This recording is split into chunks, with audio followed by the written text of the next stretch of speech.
Yo mumeze neza, ndagira ngo mbihanganishe none kubera ko nta filimi twabahaye, kubera ko kandi hari ikibazo cyabonetse nibagiwe kubibabwira nibwo mbonye umwanya.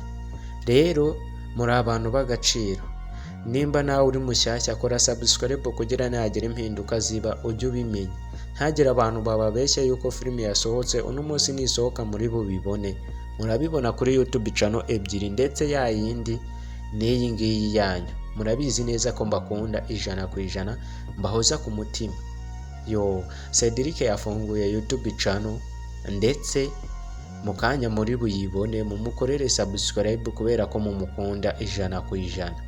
Mbabwira yuko hatagira abantu bababeshya yuko babifashe baragenda barabyeditinga bimwe mwabonye n'ubundi babishyira ku ma YouTube channel yabo. Iri ni itangazo nari ntanze nk'umuntu bakunda kandi ubahoza ku mutima 100%. Rero mbabwira ngo amahoro y'Imana ajya abana namwe aho muherereye hose, haba mu Rwanda ndetse no hanze y'u Rwanda, kubera yuko tuba turi kubategurira ibyiza. Ntimuturakarire kandi mukomeze mudukunde nk'uko natwe tubakunda, sibyo abashu?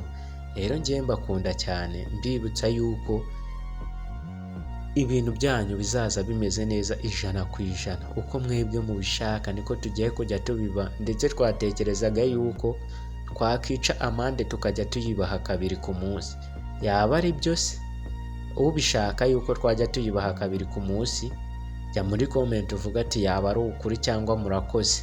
Genda udushimire, ngende mbikudiringire mujye muyibona 2 ku munsi, kuko muri abantu b'agaciro. Rero dusubire mu kanya mu biganiro byacu, nuguhozaho ndetse nakagaruka mbabwira ngo Cedric yafunguye YouTube channel yitwa Cedric Warise, mugende muyishakishe mumukorere subscribe, turabakunda cyane.